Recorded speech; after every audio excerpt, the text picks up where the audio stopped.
Salut et bienvenue dans cette vidéo dans laquelle vous allez identifier et apprendre à utiliser les tableaux en langage C. Quand vous l'avez appris, un type, c'est quoi un type? Donc un type décrit l'ensemble des valeurs qu'une variable peut prendre et l'ensemble des opérations que votre programme peut effectuer sur la variable. Tous les types que vous avez jusqu'à présent ne peuvent contenir qu'une seule valeur. Il vous sera utile parfois de disposer d'une variable qui puisse contenir beaucoup de valeurs. Donc, par exemple, on peut avoir une variable, par exemple note, qui pourrait garder la trace des notes des étudiants dans un module. Alors, un tableau est une structure de données qui peut stocker plusieurs valeurs de même type. Vous pouvez créer un tableau pour contenir 100 types de float et un deuxième tableau pour gérer 30 valeurs de type int. Alors, comment déclarer un tableau? Donc, un tableau est un ensemble de valeurs. D'abord, c'est une variable qui peut contenir plusieurs valeurs de même type. Et pour déclarer un tableau, donc voici la syntaxe.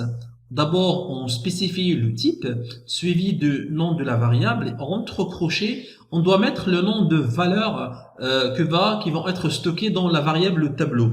Donc voici un exemple. On crée un tableau qui s'appelle note de type float, qui va stocker 100 notes. Même chose, un autre exemple, on crée un tableau qui s'appelle score, qui va stocker 50 entiers. Alors, un tableau est une variable qui peut stocker plusieurs valeurs de même type. Et pour vous aider à mieux comprendre comment un tableau stocke les informations, donc considérons les déclarations suivantes.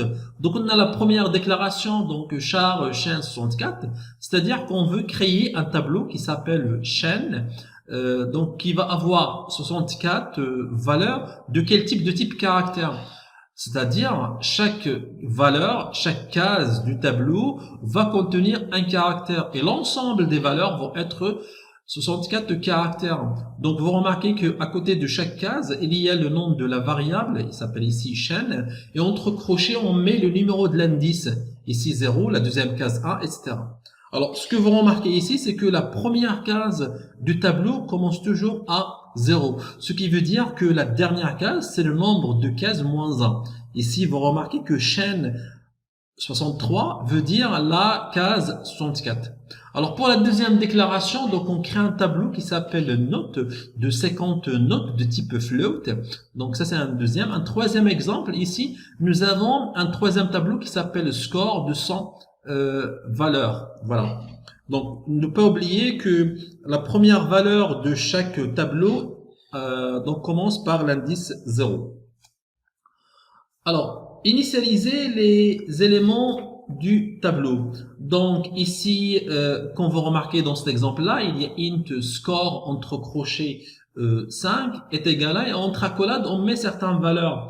Cette déclaration, qu'est-ce qu'il fait? Il crée un tableau de 5 entiers et en même temps, il l'initialise de 5 valeurs entières.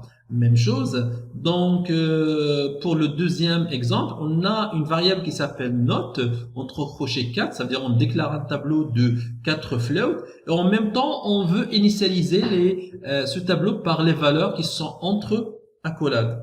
Donc, quand vous donnez les valeurs initiales à un tableau, au moment de la déclaration, vous devez inclure ces valeurs entre accolades. Alors, passons maintenant à comment accéder aux éléments d'un tableau.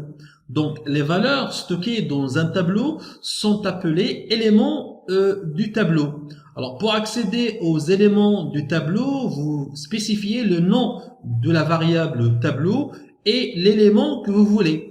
Par exemple, le programme suivant, qu'est-ce qu'il fait? Donc, il initialise le tableau score, puis utilise printf pour afficher les valeurs des éléments du tableau.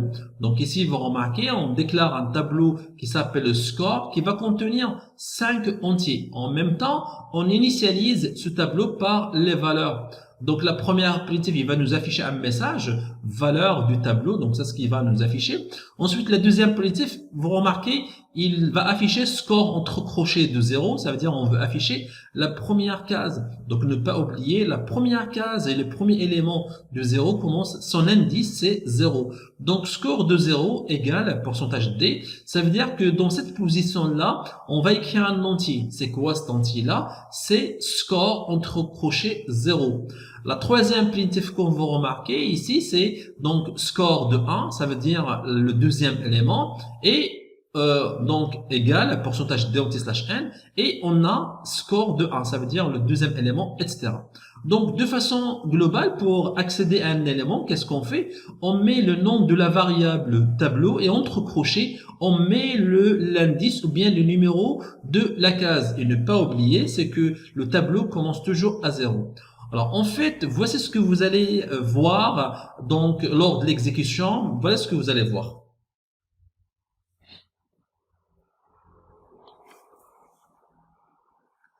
Alors passons maintenant au stockage des tableaux dans la RAM. Donc un tableau est une collection identifiée de valeurs de même type. Quand vous déclarez donc un tableau, le système alloue, il affecte suffisamment de mémoire pour contenir le nombre de valeurs que vous avez spécifiées. Donc la quantité réelle de mémoire allouée dépend du type de tableau. Ça veut dire, lorsque vous voulez créer un tableau, donc combien d'octets vont être réservés.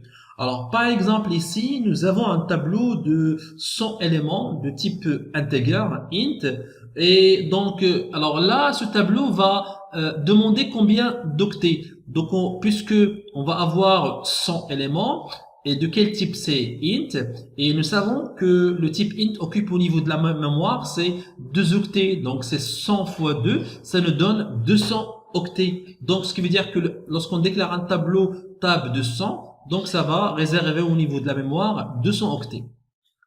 Alors, par exemple, voilà notre exemple, on veut créer un tableau qui s'appelle tab, ici, de 100 éléments, mais dans ce cas-là de type float.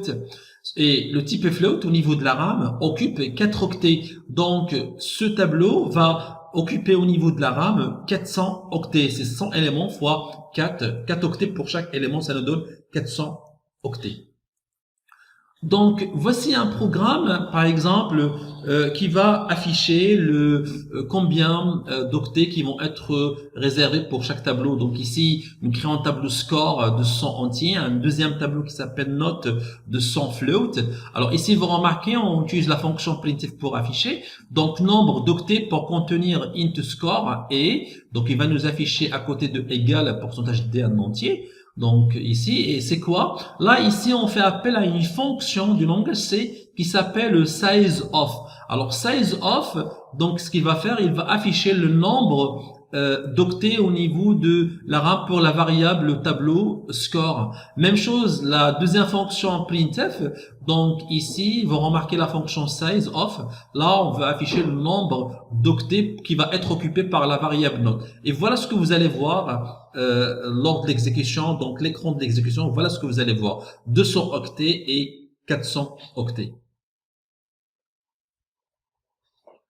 Voilà en ce qui concerne cette vidéo consacrée à l'identification et à l'utilisation des tableaux en langage C. Donc merci d'avoir regardé cette vidéo, et si vous avez des questions, des suggestions, n'hésitez pas à me laisser un commentaire, je le lirai et je répondrai. Merci encore une fois et je vous dis à très bientôt.